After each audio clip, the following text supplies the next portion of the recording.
And we're back for episode 65 of The Horror Guys. I'm Kevin. I'm Brian. And we're here to talk about horror movies. Sort of horror movies this week. Sorta horror movies? Well, they weren't all horror movies.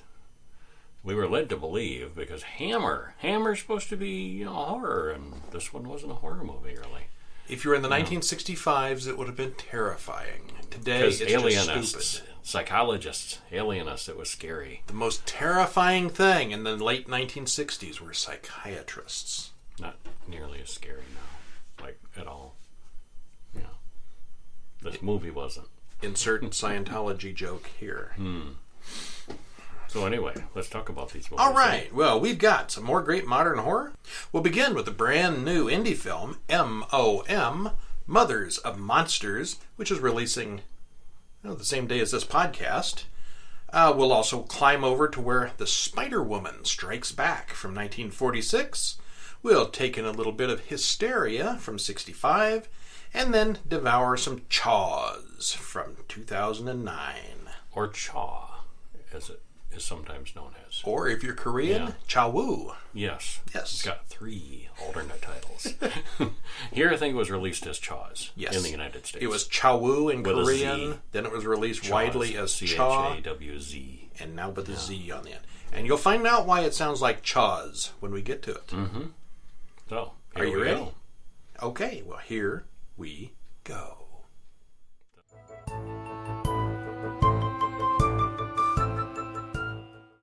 M.O.M. That spells M.O.M. Mom, right. Yes. Mothers of Monsters. What a bunch of crazy people in this movie. Yeah, jeez. They need a psychiatrist. Oh, everybody in this one did. Mostly spoiler-free.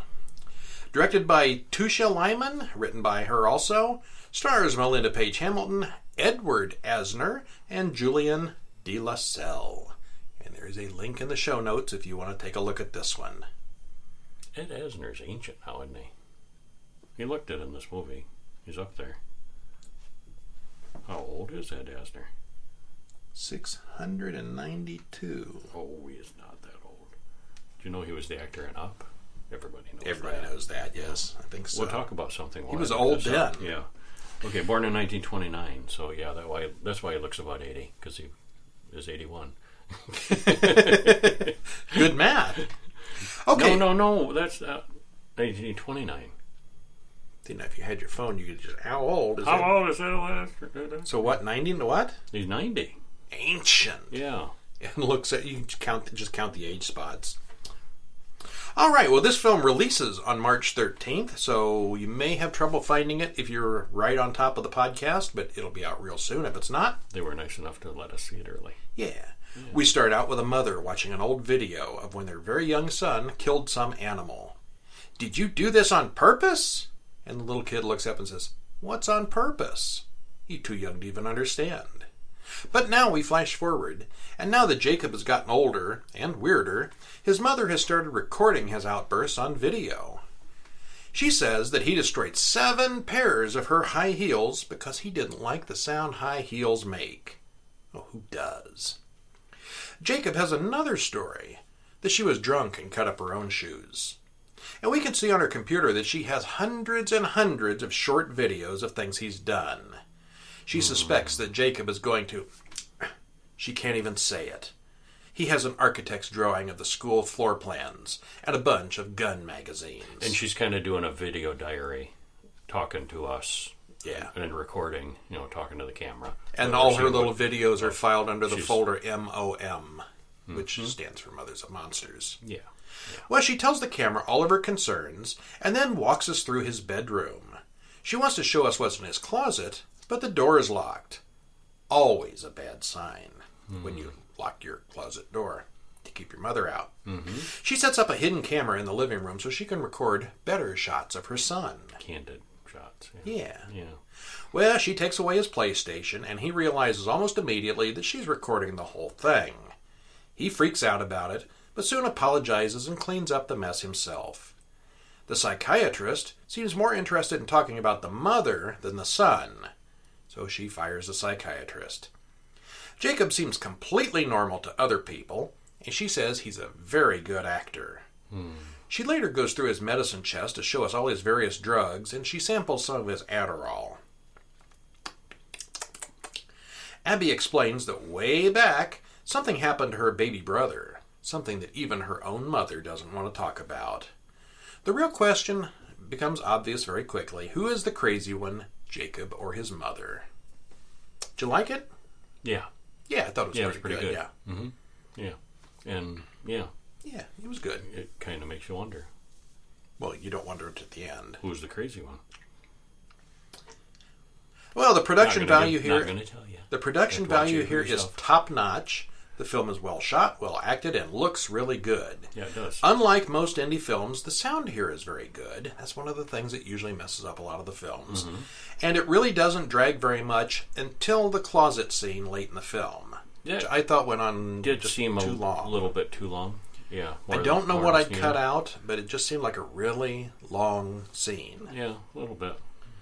Yeah. Otherwise, the pacing is excellent. I would love to know how they got Ed Asner to do this. Even if he is only literally Skyping in his performance, it's still him, and he's still a fairly major star. On the other hand... He wanted the gig. Yeah. Yeah. Minor spoiler, there is a twist. But the big twist is really no surprise. I had an inkling while watching the trailer of what this twist was going to be. Mm-hmm. And I could see someone going in to see this unawares, being totally surprised by it. But this is a horror film, and horror fans look for the twists. Yeah. Everybody always says, you've come to expect. How is this going to twist around and surprise me in the end? And it's not really a big surprise when it does it. And yet it is. Anyone who's into horror is going to be looking for and expecting twists from the beginning. Still, there is enough doubt about who's doing what that it does stay interesting throughout. Yeah, I thought it was interesting. Overall, I thought it was good, yes. Uh-huh. Yeah. Yeah, a mighty fine indie film. Yeah. Totally worth hour and a half or so. Mm-hmm. Yeah, thumbs up. Thumbs up, yes. Yeah.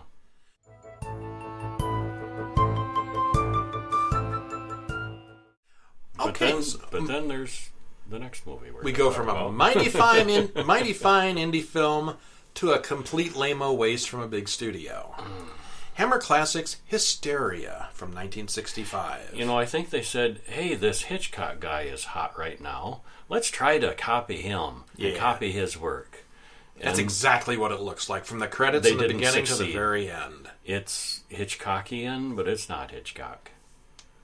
And I can't say what's different. It was very Hitchcocky. Yeah, I can't analyze films that intellectually to tell you, you know, this is what Hitchcock did and this is what these people did, and you know, but you can tell the difference, you know, even the layperson.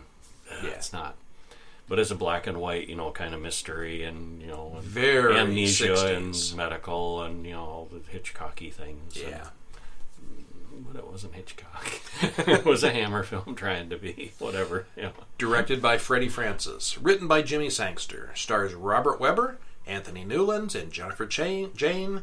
1 hour, 25 minutes.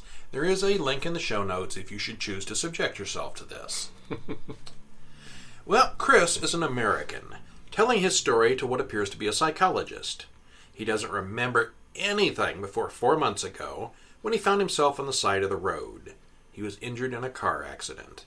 Someone is now anonymously, mysteriously sending money every week for his treatment, and now they've sent him a map and key, and they want him to go there and stay. He has an unlabeled picture of a girl torn out of a magazine. Is it his wife? His girlfriend? Just a random photo? Don't know. He kisses the nurse goodbye, and she cries that he's leaving the hospital. They've obviously gotten very close in 4 months. Very friendly.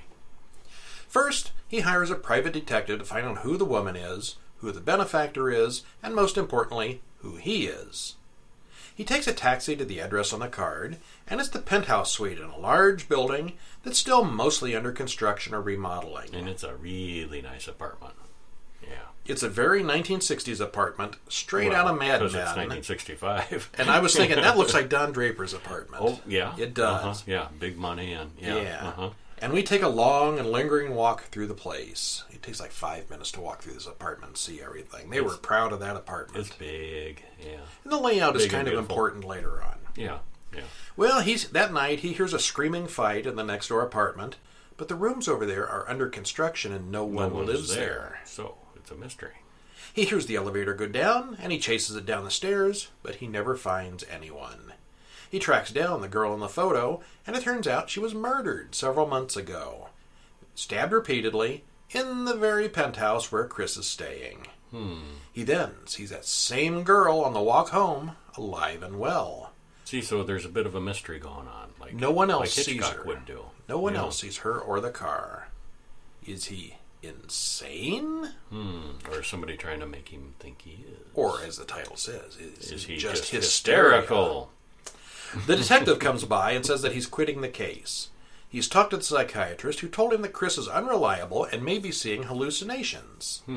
That night, he hears the argument again and goes next door to investigate. He finds no one there, but the shower is turned on, and there's a bloody knife on the floor. Dun, dun, dun. Then the woman, who introduces herself as Denise, comes into his room. Her husband was the driver of the other car in the accident, and the photograph must have belonged to him. She also says she's only been in town for an hour, so he couldn't have seen her before. She admits that she's been paying for his treatment, and she owns the entire building. She's gotten this apartment ready as soon as she heard he was getting out of the hospital. And he tells her about the voices, and about her being supposedly dead, and she doesn't know anything about any of that. He shows her the place next door, but now there's no knife, and the shower is dry. They go out to dinner, and we see that the detective is now following him. Or them. He's still on the case. He takes his pills and flashes back to him in France, sleeping with a hooker, who then robs him, and when her husband comes in. He jumps out the window into a stranger's sports car and races away. There's a quick travel montage, and he and the girl end up in England. He dumps the girl and hitches a ride with a strange man. There's an accident, and we see Chris thrown from the vehicle. He remembers it all, but he's still not sure why he was there doing those things in the first place. At one part, he starts hearing the shouting from next door again, but the words this time are coming out of his own mouth. He's saying the words as he hears them. He then watches himself stab Denise. He wakes up and finds her body. Just as the detective said, she died months ago. Well, that's trippy, isn't it? Could things get any more twisted? Yes, they can. Yes, they can, and they do. And they do, yes. Hysteria. Yeah. Well, what scared people the most in the 1960s? Apparently it was psychologists. Well, and, being accused of being crazy and, being trapped and, losing your mind. And, yeah. Even during the credits, I got the impression that they were trying to do Hitchcock on a Hammer budget. It's got murder, amnesia, strange women, international travel, and lots of intrigue. Chris hears that the girl was murdered right there in town a few months ago, and it seems like even before the internet, that would be an easy thing to verify and track down the girl's name. But he doesn't do that. He doesn't even verify that she was really dead. That's the detective's job. How many times have you seen people go to the town library and say, "Can you help me find this?" And they bring up microfilm or old newspapers. It's doable. He doesn't even try. Doesn't even make a phone call. Well, it's not really a whodunit or a proper mystery, as you have no way of guessing what was going on until it was explained at the end. It's certainly only remotely horror. It's definitely much more of a mystery or psychological drama than anything else. This was probably really popular in the 60s, but is very dated and formulaic today. Didn't stay a classic like Hitchcock did. Yeah. It had psychiatrists in the 60s, so it qualifies as horror back then, I guess. Yeah. Today, not so much. Yeah, not so much. Yeah.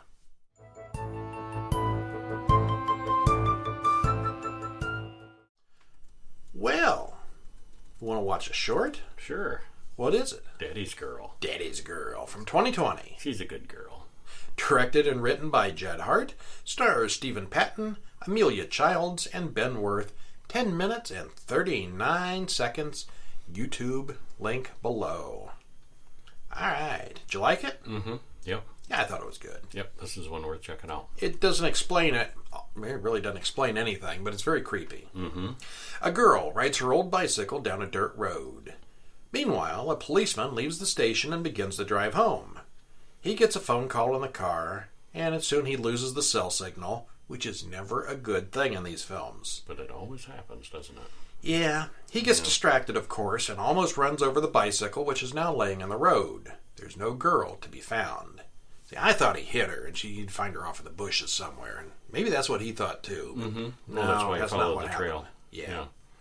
Well, the policeman gets out of the car with his flashlight and goes looking for the bicycle's owner in the woods. He follows some footprints and eventually finds the girl's scarf. The woods start With getting a name thicker. on it. Yeah. So then he called her by name. Yeah. Yeah. The woods start getting thicker and there are bugs everywhere. But he continues his search. Then he comes upon a house. He goes inside and looks around, which may not be the smartest decision he's ever made. We're not going to tell you more than that. No, we are not. Now, this is sharp. The music and pacing are perfect. That said, it's very dark, even in the scenes outdoors in the countryside, where it should not be that dark. You wouldn't want to try watching this on a bright sunny day with a lot of sun coming in the window. Have you read my review?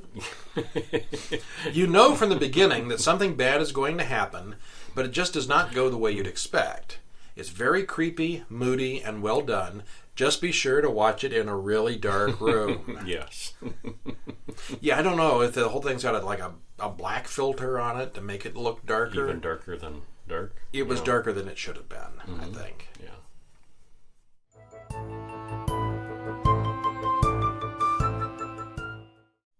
Well, what did we watch next? The Spider Woman Strikes Back. We saw that merely moments ago. From 1946, a black and white. Ended up having to watch it off YouTube. Was the only place we Not could available find it anywhere tonight. else easily. It's one of those that just never made it to anything else from what we could tell. Potato quality on YouTube. Might be some collection out there or something that it's available, but we couldn't find it. But it's only 57 minutes, so even on YouTube, it's not so bad. And it's not. I've seen worse. I've seen worse quality cuts. Yeah. So it's a bad copy, but it's not awful. Often on YouTube. Yeah. It seemed like the archive.org ones are the worst. Archive.org, yeah, those are the most particular. So low quality there. And I don't know if there's some rule why that is, or just people filmed them a long time ago before cameras were good. Yep, I think that's it. All right, well, this one's from 1946, directed by Arthur Lubin, written by Eric Taylor, stars Gail Sondergaard, Brenda Joyce, Kirby Grant, and Rondo Hatton. 57 minutes. YouTube link in the show notes to watch it for free. Just go and watch it, no trick to it. Did you like it? No. Did you? It was all right. It was very generic. It was all right. If you got an hour to kill and you're wanting to watch an old movie, of it.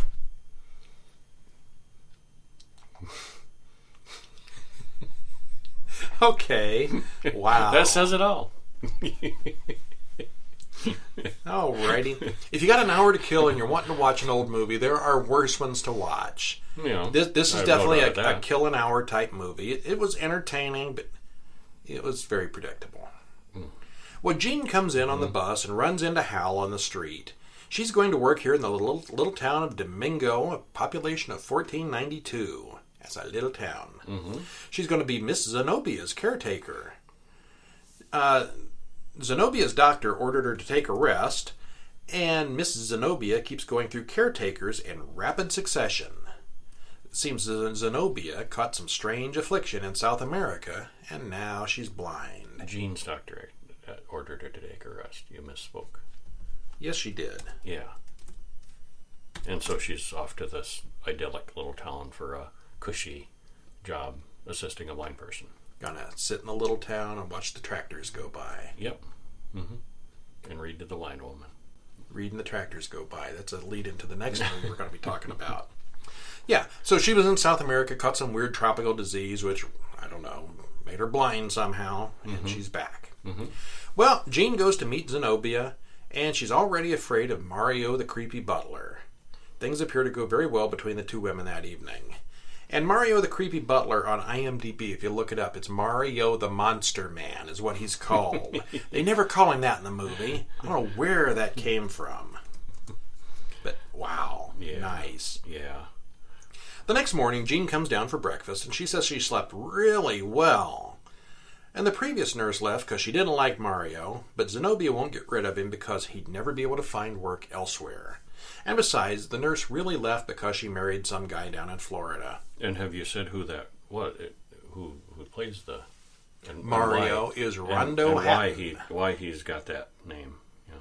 Well, it's Rondo Hatton, the monster without makeup. The big brute guy. Yeah, the same guy from last week's episode with the great big face and the huge nose and chin, acromegaly, and yeah, he's a creepy looking dude. Here he's a mute. He does sign language a couple of times, but he doesn't really speak, ever.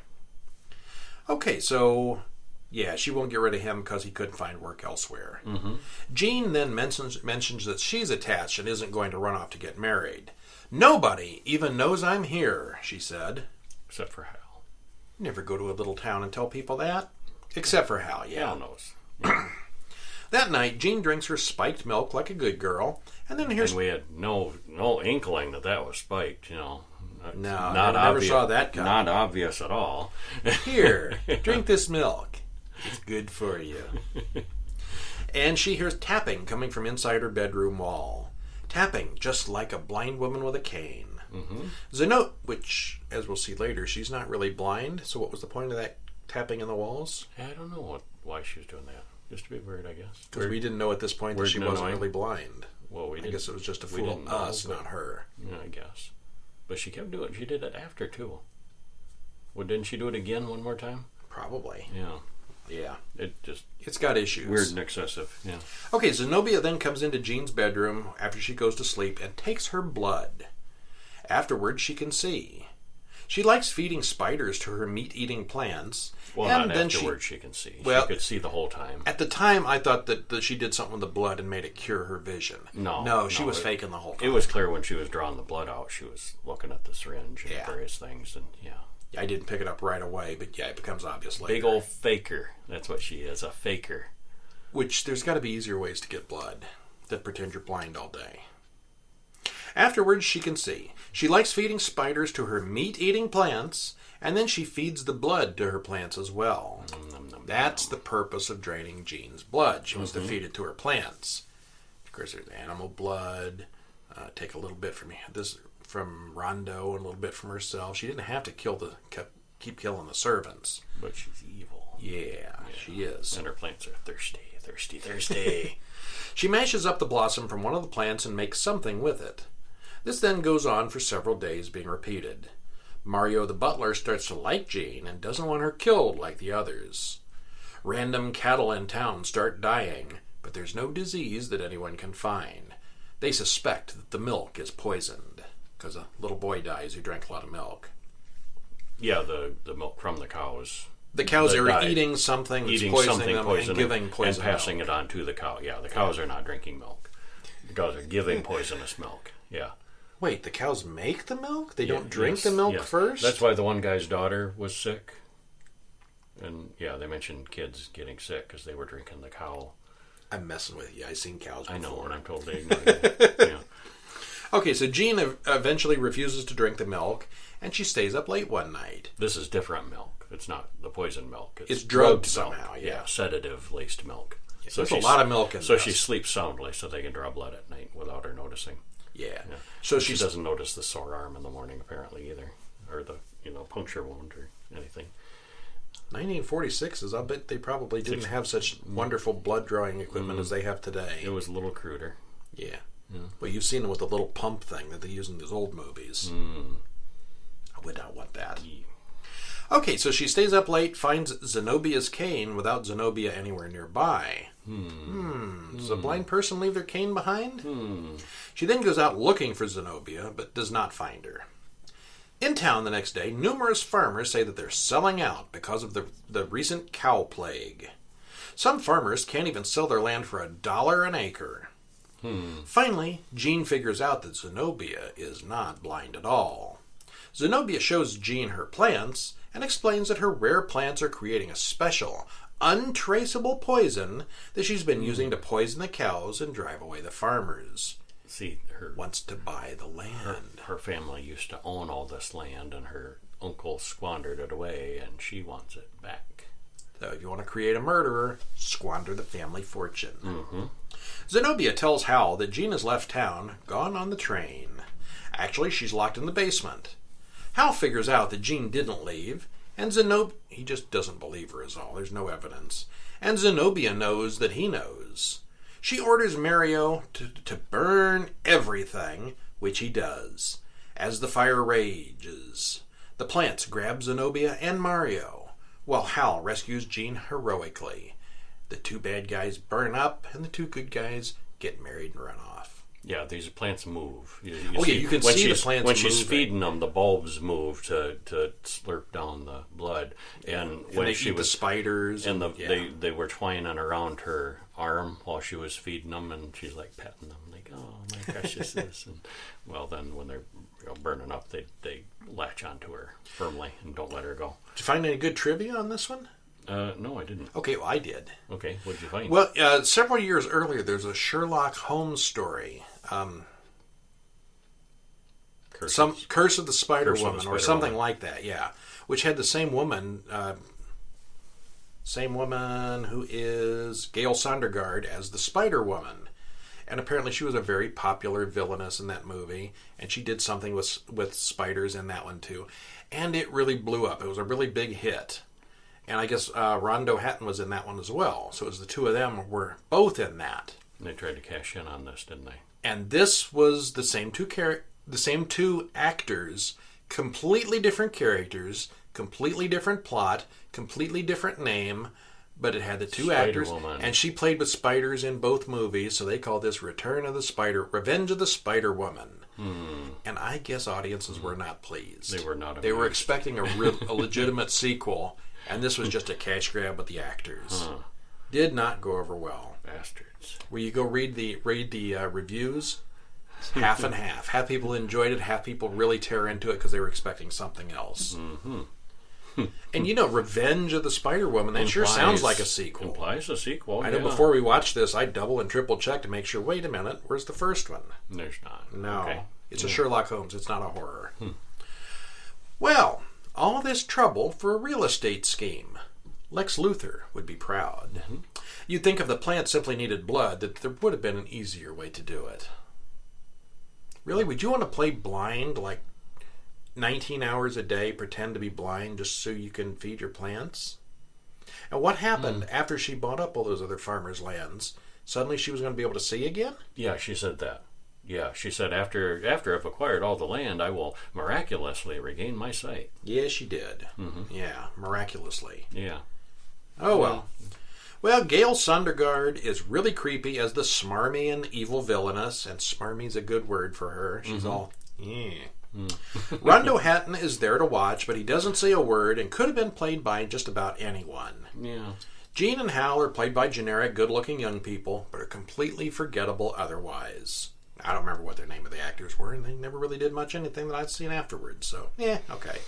Cool poster. It's always the villains that are poster. the interesting ones. The The poster? poster on this one's very cool. Yeah. There's the Spider Woman and Mario the Monster Man. Spider Woman Strikes Back. The It's main not Revenge of the the Spider two main Woman. young people. Who's the girl stretched out?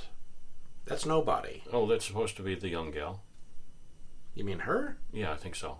Yeah, it's for the sex. They liked her so much they put her on the for cover the sex twice. appeal, so young men will see the poster and say, "Hey, there's a hot babe in this movie. I want to go see that." Yep. Yeah, it's sexploitation. Yeah. Advertising.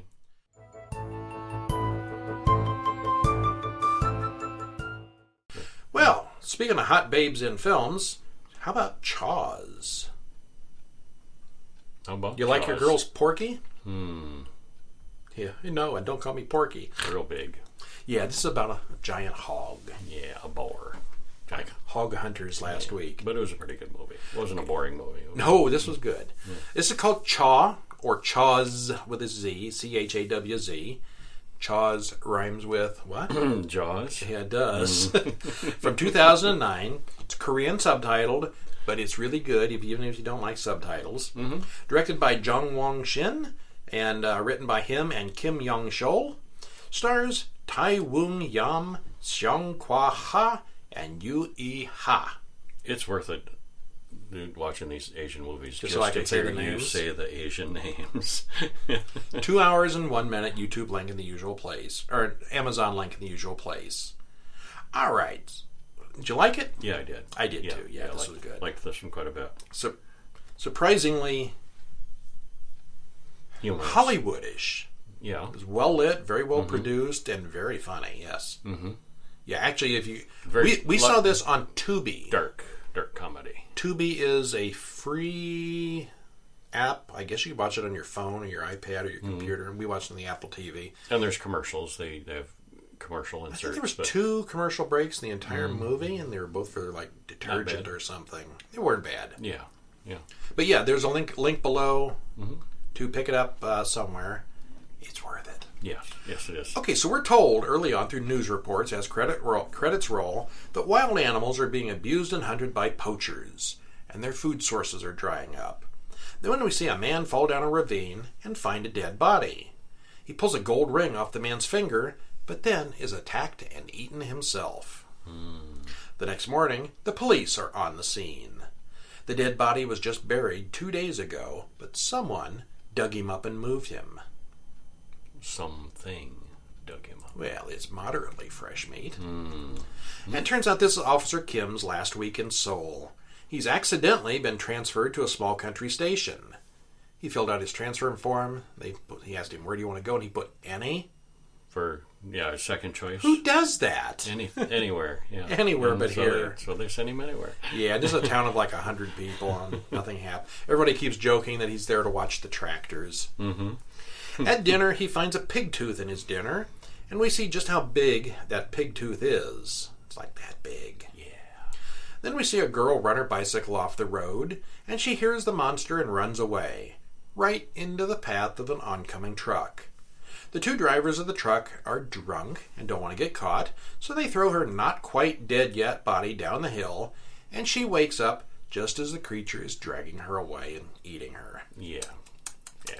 A grisly end. Yeah, the chief of police in the new town takes an immediate liking to Kim's senile mother, and Kim meets his new crazy neighbors. Most of this doesn't really go anywhere. No, but lots of amusing characters. Yeah, a lot of good characters. Colorful characters. Yeah. The mother's baddie, and yeah, and so's the neighbor. Yeah.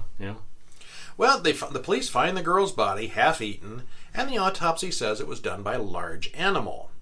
The girl's grandfather is a very experienced hunter, and he thinks it is an enormous animal. Yeah, he's really the one that thought it was an animal first. Yeah. Then the tourist buses arrive for the big festival, and what could possibly go wrong? And was this about the point where we started to strongly notice the similarities? As soon as the Chawz? tourists started showing up, we wait a minute, this is Chawz. Yeah. And it was. Because, how in Chawz, the town council and the mayor didn't want we gotta this keep this big quiet. Tourist thing, so we got to keep this animal attack quiet, and we'll just, tell the police keep it to quiet cover it up. Till the tourist season is over. Till the big event is over. We don't want to drive the tourists away. And then there's other scenes later on. There's other bits and pieces here and there that will remind you of Chawz.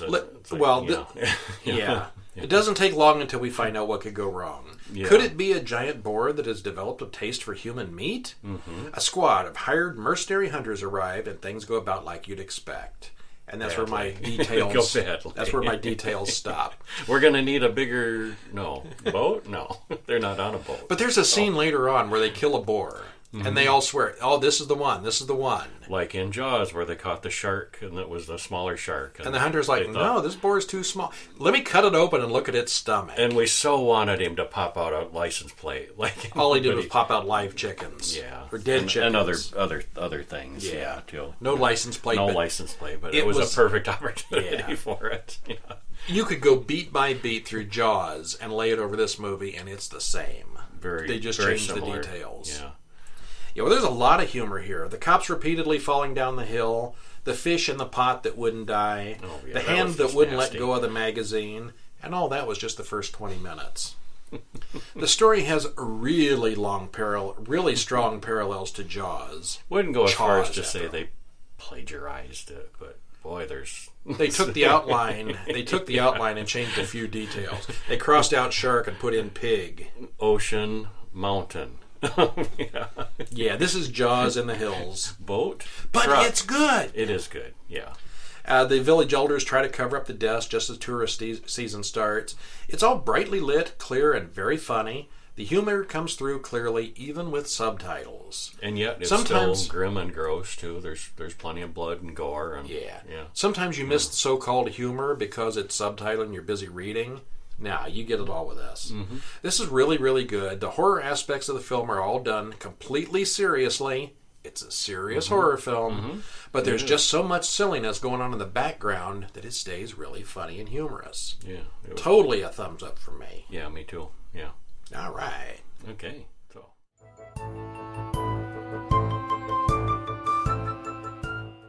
Well, that's our show. Yeah. That's a short one. We zipped right through that one. That's what happens when your horror movies are under an hour sometimes. Well, thanks for joining us. Stop in at horrorguys.com, read our reviews before we could do the show. Subscribe to the podcast on Apple, Stitcher, Give us a call. Spotify, those places. Give us a call, 937-453-1575. Operators are standing by. Or voicemail is, whichever. At Horror Bulletin is our thing on, it's our handle on Facebook. The Twitter thing. The Twitter thing. tweet. Yeah. We have an Instagram, which we're doing a lot with Instagram lately.